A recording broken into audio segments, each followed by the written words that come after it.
हाय दोस्तों, आज आप लोगों के लिए एक विशेष टॉपिक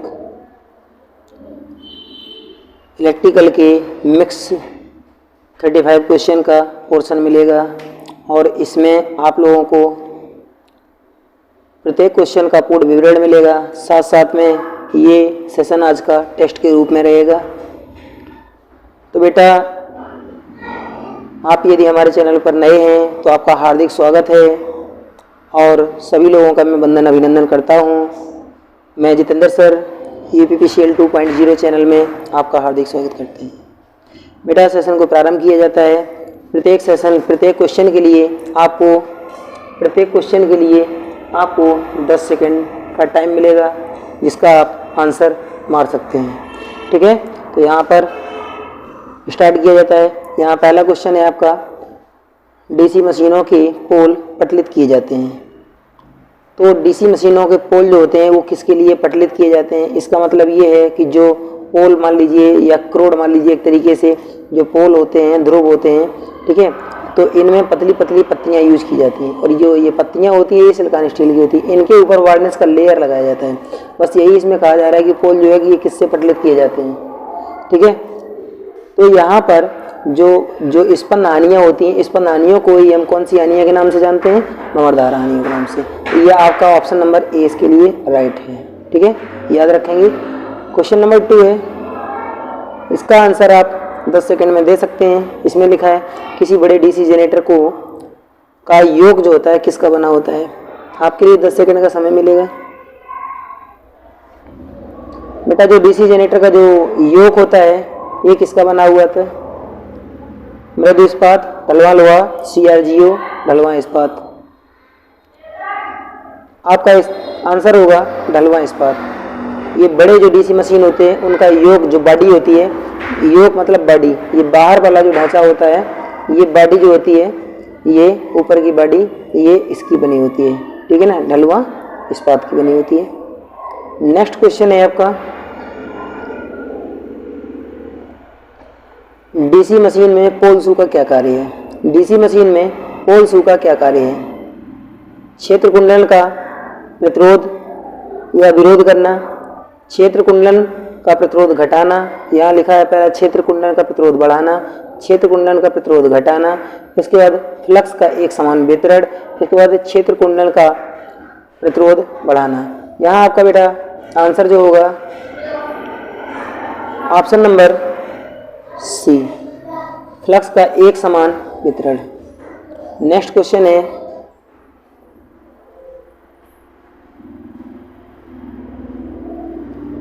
DC जनरेटर में ब्रशों का कार्य क्या है? शाफ्ट को घुमाना, शाफ्ट को साफ करना, धारा को एकत्र करना, मशीन को ठंडा करना। प्रत्येक क्वेश्चन के लिए आपको 10 सेकंड मिलेंगे। बेटा, इसका आंसर है धारा को एकत्र करना। जो ब्रश होते हैं, जो DC ब्रश होते हैं, ब्रशों पर इसके पीछे जो ब्रशों का आकार होता है, ब्रशों का आकार बेटा कैसा होता है? आयताकार होता है। ग्रेफाइट के ब्रश के लिए 1 वोल्ट प्रति ब्रश, ठीक है, वोल्टेज ड्रॉप होता है, जबकि कॉपर के लिए 0.5 वोल्ट प्रति ब्रश वोल्टेज ड्रॉप रखा जाता है। नेक्स्ट क्वेश्चन है, DC जनरेटरों में ध्रुव नाल किससे जोड़ा जाता है? आपके ऑप्शन है सरेस, रिवेट, काउंटर शंकु स्क्रू, वेल्डिंग। इस क्वेश्चन का सही आंसर है काउंटर शंकु स्क्रू। इसके बारे में बताते हैं आपको। जैसे मान लीजिए कि ये मुख्य पोल है, इसके साथ साथ में इधर जो ये बनाए जा रहे हैं ये आपके इंटरपोल हैं। इंटरपोल मतलब ध्रुव नाल, ठीक है ना, इनको इंटरपोल कहा जाता है। और इन दोनों को आपस में जोड़ने के लिए यहाँ पर कुछ स्क्रू कसे जाते हैं, इनको हम काउंटर शंकु स्क्रू के नाम से जानते हैं। ये आपका पोल है जिसको हम मुख्य पोल कहते हैं, और ये आपका इंटरपोल है जिसको हम ध्रुव नाल कहते हैं। इनको दोनों को आपस में काउंटर शंकु स्क्रू के द्वारा जोड़ा जाता है। नेक्स्ट क्वेश्चन है आपका, ध्रुव नाल पोल शू DC जनरेटर में किस धातु के बने होते हैं? योग के समान धातु से, कुंडल के समान धातु से, ब्रशों के समान धातु से, माइका से। तो बेटा याद रखना, ध्रुवों के समान धातु से ऑप्शन नंबर सी आपका राइट होगा। ध्रुवों की समान धातु से बने होते हैं आपके ध्रुवनाल, क्योंकि ध्रुव जो है वो सिलिकॉन स्टील के बने होते हैं और सिलिकॉन स्टील के आपके पोल शू भी बने होते हैं। इस बात को याद रखेंगे। नेक्स्ट क्वेश्चन है, यदि हम सीआरओ पर डीसी जनरेटर के आउटपुट वेव फॉर्म का निरीक्षण करते हैं तो यह कैसा प्रतीत होता है? आपके ऑप्शन है ज्यावक्रीय, निरंतर वोल्टेज लाइन, वर्गाकार तरंग, स्पंदमान, एक दिशीय तरंग रूप। ये आपके 4 ऑप्शन हैं। इससे पहले मैं आपको बताएं, जो सीआरओ होता है एक प्रकार का एक पिक्चर ट्यूब के जैसा होता है और इसके अंदर ग्रेफाइट का लेयर लगाया जाता है। यहाँ पर ग्रेफाइट का लेयर लगाया जाता है, जबकि इसके अंदर वाली सतह पर, यहाँ पर जो ये वाली सतह है, इस अंदर वाली सतह पर एक्वा डाग एक होता है। ठीक है ना, क्या? एक्वा डाग। ठीक है, एक्वा डाग का यहाँ पर लेप लगाया जाता है और इसमें यहाँ पर आपकी एक्स और वाई प्लेटें होती हैं और इसके पीछे यहाँ पर आपका होता है लैंप और इसी में होता है कैथोड और यहाँ पर बहुत सारे एनोड लगे होते हैं जो कंट्रोल करते हैं इसकी बीम को। ठीक है, और इस सीआरओ को प्रचालित करने के लिए या हम कहेंगे कि जो सीआरओ होता है, सीआरओ का हृदय सीआरटी कहलाता है। जो यहाँ वर्तमान में आप देख रहे हैं ये सीआरटी है। सीआरओ का फुल फॉर्म होता है कैथोड रे ऑसिलोस्कोप, जबकि सीआरटी का होता है कैथोड रे ट्यूब। बेटा इसका सही आंसर हो जाएगा स्पंदमान एक समान तरंग रूप। ऑप्शन नंबर डी आपका राइट आंसर है। नेक्स्ट क्वेश्चन है, डीसी मशीन का आर्मेचर एमएमएफ तरंग रूप है। पल सेटिंग, यहाँ बेटा इस पर ध्यान देंगे, आर्मेचर का पूछा है। पल सेटिंग आयताकार, त्रिभुजाकार, ज्यावक्रीय। तो यहाँ डीसी जो आर्मेचर होता है, इसका आर्मेचर का जो रूप होता है ये बेटा कैसा होता है? आर्मेचर का जो तरंग रूप होगा ये कैसा होता है? ये त्रिभुजाकार होता है। और आपको बता दें कि जो आपका आर्मेचर है मशीन के अंदर, जो मशीन के अंदर आर्मेचर है और आर्मेचर और स्टेटर के बीच यदि फ्लक्स का, यहाँ पर यदि फ्लक्स का तरंग रूप पूछेगा तो ये बेटा कैसा होता है? ये होता है आपका फ्लैट टैप्ड। ठीक है, फ्लैट टैप्ड होता है और इसी को हम समलंबाकार कह सकते हैं। ठीक है ना, समलंबाकार। ये समलंबाकार या फ्लैट टैप्ड होता है। तो इसकी तरंग कैसी बनती है? इसकी तरंग कुछ ऐसे बनेगी, ऐसी तरंग बनती है इस प्रकार से।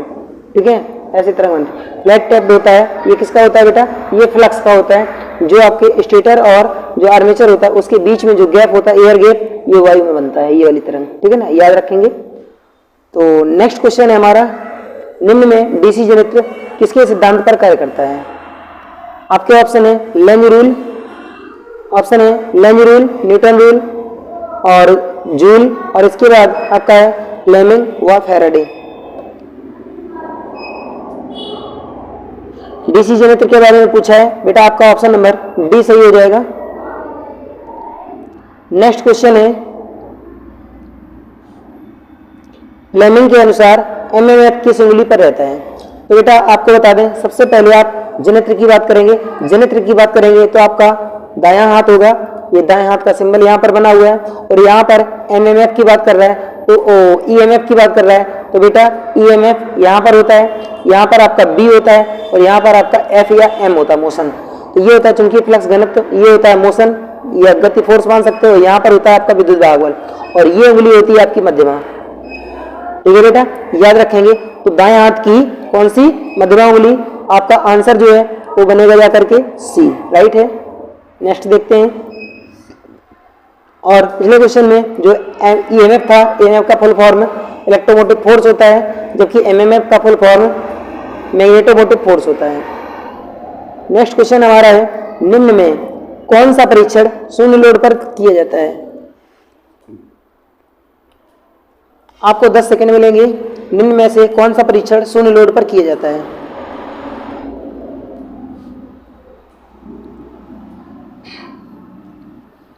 ऑप्शन है ब्रेक टेस्ट, स्विनबर्न परीक्षण, हाफकिंसन परीक्षण, स्विनबर्न और हाफकिंसन परीक्षण।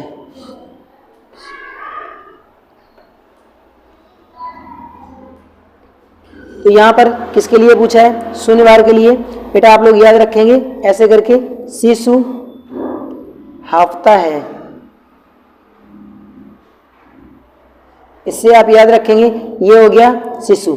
जो शून्य परीक्षण है ये शून्य भार पर किया जाता है। तो यहाँ पर शून्य भार पर आपका शून्य परीक्षण हो जाएगा। ऑप्शन नंबर बी आपका राइट आंसर है, ठीक है ना। और यहाँ पर मैंने लिखा था हाफता, ठीक है। जो हाफकिंसन परीक्षण होता है ये आपका किस पर होता है? फुल लोड पर होता है। याद रखेंगे हाफकिंसन परीक्षण जो होता है ये पूर्ण भार पर होता है, जबकि शून्य परीक्षण जो होता है ये शून्य भार पर होता है। नेक्स्ट क्वेश्चन है, बीन ब्रिज के द्वारा निम्न में से किसे मापा जाता है? ऑप्शन है आपके आवृत्ति, वोल्टेज, शक्ति, सभी। इस क्वेश्चन का आंसर निकालने के लिए आप एक पॉइंट याद रखेंगे, अवध, ठीक है। यहां पर आपका रहेगा आवृत्ति, यहां रहेगा धारिता, यहां रहेगा आपका बीन ब्रिज, ठीक है ना। तो बीन ब्रिज के द्वारा हम आवृत्ति और धारिता का मापन करते हैं। यहाँ पर धारिता नहीं दी है, कैपेसिटी नहीं दी है, तो बेटा आवृत्ति दी गई। आपका ऑप्शन नंबर ए राइट हो जाएगा। नेक्स्ट क्वेश्चन है, बर्नल में भेजी जाने वाली स्टीम, यहाँ बेटा भेजी लिखा है, बर्नल में भेजी जाने वाली स्टीम का प्रेशर कितना होता है? याद रखेंगे ये किसकी बात कर रहा है? ये थर्मल पावर प्लांट की बात कर रहा है। थर्मल पावर प्लांट में जो स्टीम भेजते हैं कहाँ पर? जो आपका जो बर्नर होता है आगे साइड में, ठीक है ना, इसमें जो स्टीम का जो प्रेशर होता है ये कितना प्रेशर दिया जाता है?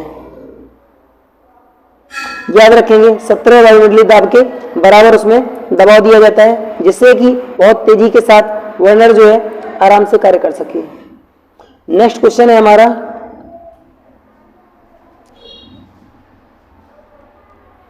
फ्लू गैस के प्रवाह का नियम किसके द्वारा किया गया या किया जाता है? फ्लू गैस है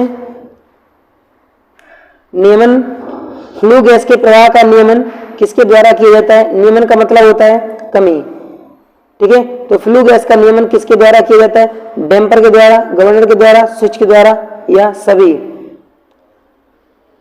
आपका राइट आंसर है डैम्पर। जो फ्लू गैस होती है ये कहां पर होती है? जो चिमनी होती है बेटा, याद रखना चिमनी की आकृति कैसी होती है? परवलयी होती है, ठीक है ना, परवलयाकार होती है चिमनी की आकृति। और चिमनी से जो धुआं वगैरह निकलता है बाहर आसमान में, जो चिमनी से जो धुआं निकलता है इसी को फ्लू गैस के नाम से जाना जाता है। इसको कम करने के लिए, ठीक है ना, इसको कम करने के लिए हम डैम्पर का उपयोग करते हैं। नेक्स्ट क्वेश्चन है, चूड़ित कोयला चूड़ित मिल कौन सी हो सकती है? Ball mill, hammer mill, roller mill, all of the above?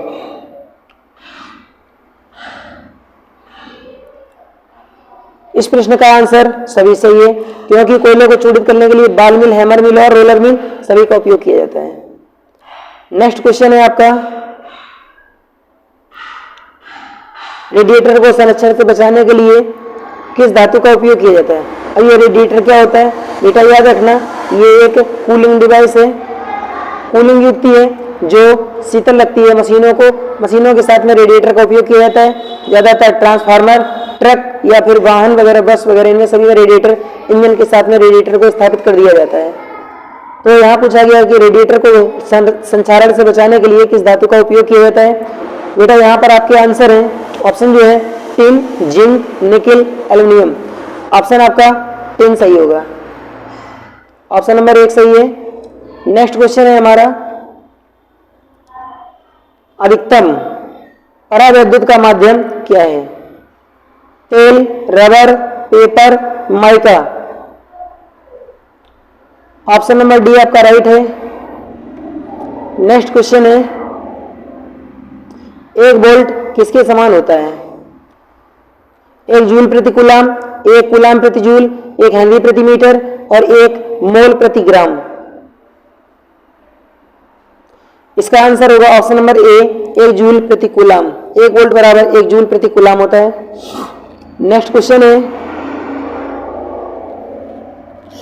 Skin effect बढ़ने से लाइन चालक के प्रतिरोध पर क्या प्रभाव पड़ता है? जो त्वचिक प्रभाव होता है ये जब बढ़ जाता है तो लाइन के चालक जो होते हैं उनके ऊपर क्या प्रभाव पड़ता है। सबसे पहले जानते हैं त्वचिक प्रभाव के बारे में।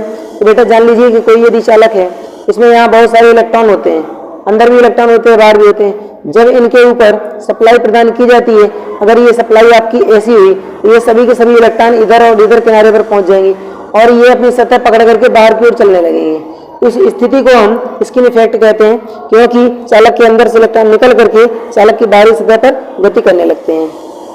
और इससे क्या होगा, जब चालक का व्यास बढ़ जाएगा तो होगा क्या कंडीशन। यहाँ पर हम व्यास से नहीं लेंगे बेटा, याद रखेंगे जब ये चालक का व्यास बढ़ेगा तो यहाँ पर स्थिति क्या हो जाएगी, व्यास बढ़ता है तो आपकी जो धारा वहन क्षमता है ये ज्यादा जाएगी, परंतु यहाँ पर जो व्यास बढ़ेगा ये आपका किसके कारण बढ़ेगा, स्किन इफेक्ट के कारण बढ़ेगा और यहाँ पर प्रतिरोध का मान बढ़ता है। ऑप्शन नंबर बी आपका राइट आंसर था। नेक्स्ट क्वेश्चन हमारा है बेटा, याद रखना ये इस क्वेश्चन को 2018 में डिजाइन किया गया था, 19 में डिजाइन किया गया था। जब 2019 में इस क्वेश्चन को डिजाइन किया गया था और यही क्वेश्चन आप लोगों के यूपीपीसीएल की परीक्षा में पूछा गया है।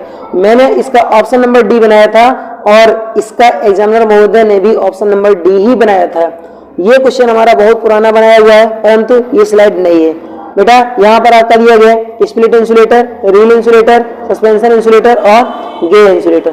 गे मतलब जो होता है, गे को हम स्टे कहते हैं, ठीक है। स्टे इंसुलेटर होता है, स्टेन लगता है, ये दोनों स्टे इंसुलेटर हैं।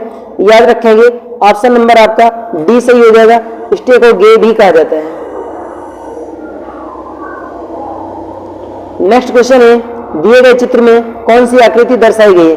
तो यहाँ पर जो बेटा आपको ये दिखाई दे रही है, इस चित्र में सस्पेंशन इंसुलेटर है जो नीचे की तरफ लटक रहा है। ऑप्शन नंबर सी आपका राइट हो जाएगा। दी गई डिवाइस में दिए गए चित्र में कौन सी आकृति दर्शाई गई है। यहाँ लिखा है split insulator, reel insulator, suspension insulator और गे इंसुलेटर। एक बात याद रखना, इन चार में से इसका कोई भी आंसर नहीं है। जो आकृति यहाँ पर दर्शाई गई है इसको SPLITRING, ठीक है ना, स्प्लिट रिंग के नाम से जानते हैं, जो कि कम्यूटेटर के भांति व्यवहार करता है, ठीक है। याद रखेंगे ये चित्र जो दिखाया गया है ये स्प्लिट रिंग का है, जबकि इसके लिए ये ऑप्शन एक भी मान्य नहीं है, रॉन्ग है। नेक्स्ट क्वेश्चन देखते हैं, त्वचा प्रभाव बढ़ता है जब। ऑप्शन है आपके फ्रीक्वेंसी बढ़ने पर, कंडक्टर का क्रॉस सेक्शन एरिया बढ़ाने पर, इसके बाद लिखा है कंडक्टर का क्रॉस सेक्शन एरिया बढ़ने पर, इसके लिखा है ऊपर के सभी। आपका ऑप्शन नंबर डी सही हो जाएगा, उपरोक्त सभी। त्वचिक प्रभाव बढ़ता है जिससे फ्रीक्वेंसी बढ़ जाती है, कंडक्टर का क्रॉस सेक्शन एरिया बढ़ जाता है और कंडक्टर का क्रॉस सेक्शन एरिया जो है ना, ये क्रॉस सेक्शन एरिया बढ़ता है। यहाँ पर ये दोनों ऑप्शन बेटा एक सेम लिखे हुए हैं, आपके पास केवल दो ही ऑप्शन मौजूद हैं और इन्हीं में से आपको जवाब दे देना है। जवाब आपका डी सही हो जाएगा, ठीक है। नेक्स्ट देखते हैं अगला क्वेश्चन। अगले क्वेश्चन में ट्रांसमिशन लाइंस के कितने पैरामीटर होते हैं, 1, 2, 3 या 6। बेटा यहाँ मैं बता दूं आपको, जो संचरण लाइनें होती हैं इसके पैरामीटर होते हैं R, L और C। इन पैरामीटरों के जो मात्रक हैं, यहाँ पर ट्रांसमिशन लाइन में पैरामीटरों के मात्रक दिए जाते हैं ओम प्रति किलोमीटर, इसका हेनरी प्रति किलोमीटर और इसका फैराड प्रति किलोमीटर। यहाँ पर जितने भी मात्रक हैं ये लाइन से संबंधित जो पैरामीटर हैं R, L और C, इनके जो मात्रक होते हैं ये ओम प्रति किलोमीटर, एल का मात्रक जो है, जो प्रेरकत्व है उसका मात्रक हेनरी प्रति किलोमीटर और जो धारिता सी है इसका मात्रक जो होता है, इसका मात्रक होता है आपका कूलाम प्रति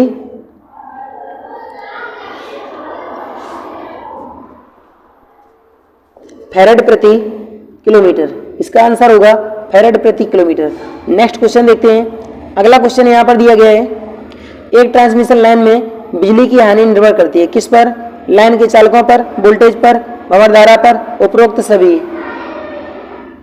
ऑप्शन नंबर ए आपका राइट आंसर है।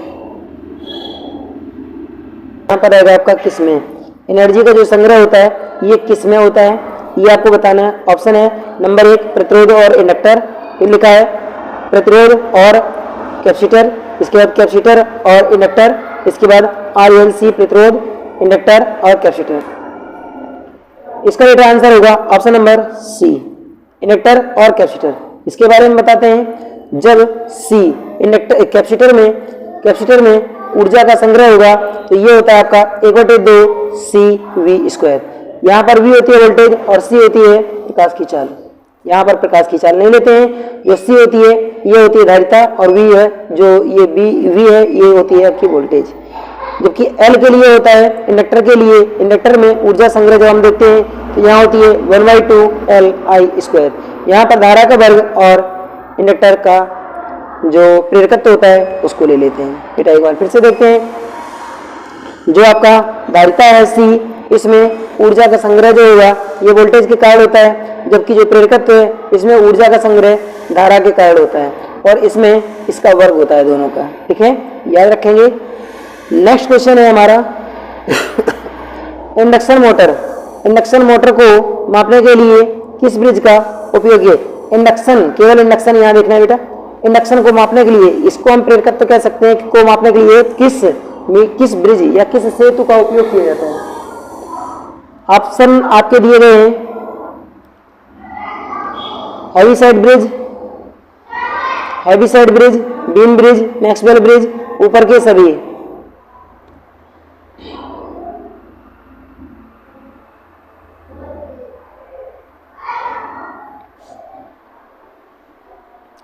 आपका यहां पर ऑप्शन जो है सी नंबर सही होगा, क्योंकि मैक्सवेल के द्वारा हम केवल इंडक्शन नहीं, म्यूचुअल इंडक्शन का, हैवीसाइड ब्रिज के द्वारा म्यूचुअल इंडक्शन का मापन करते हैं, सह प्रेरकत्व का मापन करते हैं, जबकि मैक्सवेल ब्रिज के द्वारा हम इंडक्शन का मापन करते हैं और बीम ब्रिज के द्वारा आवृत्ति और धारिता का मापन किया जाता है। इस क्वेश्चन का आंसर आपका ऑप्शन नंबर सी सही होगा। अगला क्वेश्चन है विद्युत शक्ति तंत्र में आवृत्ति में परिवर्तन का मान्य है, मतलब आवृत्ति जो है ये कितने % परिवर्तित हो सकती है? तो बेटा याद रखना, आपके यहाँ पर जो ऑप्शन दिए गए हैं +-6%, +-12.5%, +-3% और +-9%। यहाँ आपका आंसर जो होगा ये +-3% डिस्ट्रीब्यूशन में और +-1% जो होती है ये ट्रांसमिशन में वेरिएशन लिया जाता है। नेक्स्ट क्वेश्चन है आपका गिलवर्ट किसका यूनिट है? बेटा आपको बता दें, यहाँ पर ऑप्शन देखिए, सबसे पहले आप आंसर मारिए, इसके बाद मैं बताता हूँ। विद्युत प्रभावन बल, चुंबकीय वाहक फोर्स, गुरुत्वाकर्षण बल और इसके बाद लिखा है यूनिवर्सल ग्रेविटेशन, सार्वत्रिक गुरुत्वाकर्षण, यूनिवर्सल ग्रेविटेशन। आपका आंसर कौन सा सही होगा? बेटा यहाँ पर गिलवर्ट पूछा है तो गिलवर्ट जो होता है एमएमएफ का मात्रक होता है, एमएमएफ का मात्रक, और एमएमएफ आपका ये कहाँ से आता है? ये बेटा एन, किसी भी नलका में फेरों की संख्या, जो चालक फेरे लगाए गए हैं उसकी संख्या, और इसी में धारा प्रवाहित कर देंगे तो ये आपकी एमएमएफ निकल करके सामने आएगी, और इसी एमएमएफ का जो मात्रक होता है ये होता है आपका गिलवर्ट, या इसी को हम एम्पियर टर्न के नाम से भी जानते हैं, और यही होता है आपका गिलवर्ट। 1 एम्पियर टर्न बराबर 1 गिलवर्ट सामान्य अवस्था में लिया जा सकता है। नेक्स्ट क्वेश्चन है 1 टेस्ला किसके बराबर होता है? तो बेटा याद रखेंगे, ये टेस्ला है, ये चुंबकीय फ्लक्स घनत्व B की इकाई होती है, B बराबर होता है I/A, तो इस चुंबकीय फ्लक्स घनत्व का मात्रक हो जाएगा आपका, फ्लक्स जो होता है इसका होता है वेबर प्रति मीटर स्क्वायर। ऑप्शन नंबर आपका कहां पर लिखा है? वेबर प्रति metre square, option number D आपका राइट आंसर है। नेक्स्ट क्वेश्चन हमारा दिया गया है, क्वेश्चन दिया गया है हाई ट्रांसमिशन लाइन की करंट मापने के लिए कितने रेंज की सीटी लगाते हैं? 5 एम्पियर, 110 एम्पियर, 1 एम्पियर या 16 एम्पियर? तो बेटा याद रखेंगे, यहाँ पर 1 एम्पियर की सीटी उपयोग में लाई जाती है। नेक्स्ट क्वेश्चन है हमारा सामान्यता पीटी मतलब पोटेंशियल ट्रांसफार्मर, इसी को हम विभव परिणामित्र भी कहते हैं। जो पोटेंशियल ट्रांसफार्मर होता है कि सेकेंडरी की रेंज क्या है, इसके द्वितीय की रेंज आपको बतानी है कि द्वितीय की रेंज क्या है, और यहाँ पर आपका होगा 220, 120, 132 और 110। तो बेटा आपका यहाँ पर आंसर बनेगा ऑप्शन नंबर डी सही।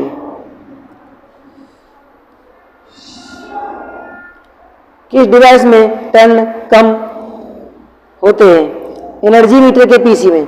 बेटा याद करना, जो कहीं भी अगर आपको जो पीसी दिखाई देगा, पीसी मतलब होता है विभव कुंडली, ये हमेशा के हमेशा अधिक फेरों से बनाई जाती है, ये ऑप्शन आपका रॉन्ग होगा।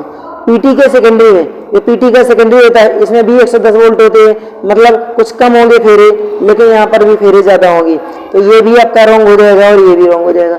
इसके बाद आपका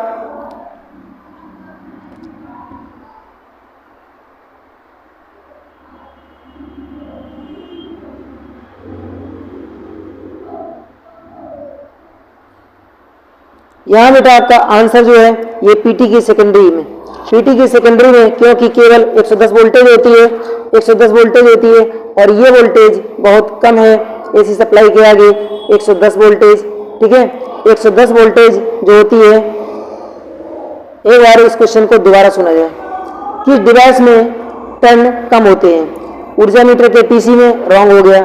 पीटी के सेकेंडरी में यहाँ पर कम होता है, ये लिखा है आइसोलेशन ट्रांसफार्मर, इसके दोनों पक्षों में समान होता है, ये लिखा है शंट मोटर की शंट फील्ड में, जो शंट मोटर की शंट फील्ड कुंडली होती है उसमें बताया जा रहा, आपका ऑप्शन नंबर बी राइट होगा। नेक्स्ट क्वेश्चन है हमारा, दिए गए चित्र में एक्स पर क्या है? यहाँ पर एक्स पर पूछा गया और ये मारा गया है तीर का निशान, यहाँ से देखेंगे आप लोग, यहाँ से एरो मारा गया है, ये एक्स यहाँ लिखा है, पूछा है एक्स क्या है? तो बेटा ये पोस्ट इंसुलेटर नहीं है, ये बुशिंग इंसुलेटर भी नहीं है, जबकि यहाँ पर जिगजैग इंसुलेटर भी नहीं है, तो आपके पास एक ही ऑप्शन बचा है स्टैंड इंसुलेटर। इसका मतलब होता है तनाव विद्युत रोधक। ये इंसुलेटर जो दिखाए गए हैं ये रेलवे के लिए उपयोगी होते हैं।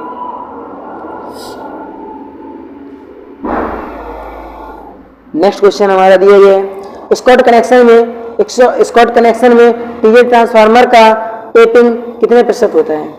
तो बेटा याद रखेंगे टीजे ट्रांसफार्मर में जो टेपिंग होता है ये कितने पर होता है? याद रखेंगे ये होता है √3/2 इंटू 100, जो आपका हो जाएगा 57.75, इतने परसेंटेज पर इसको लिया जाता है। जो स्कॉट कनेक्शन होता है, स्कॉट कनेक्शन में टीजे ट्रांसफार्मर का रेटिंग जो टेपिंग होता है, जो टेपिंग होता है, इस टेपिंग को कितने परसेंट पर लेते हैं स्कॉट कनेक्शन में? इस प्रश्न को दोबारा सुना जाए। स्कॉट कनेक्शन में टीजे ट्रांसफार्मर का टेपिंग, प्रश्न को दोबारा सुनेंगे। स्कॉट कनेक्शन में टीजे ट्रांसफार्मर का टेपिंग कितने प्रतिशत होता है? तो याद रखेंगे यहाँ पर परसेंटेज पर पूछा है, तो आपका आंसर जो है ये ऑप्शन नंबर बी बनेगा √3/2, इसका मतलब हो जाएगा 0.776, यह हम कहेंगे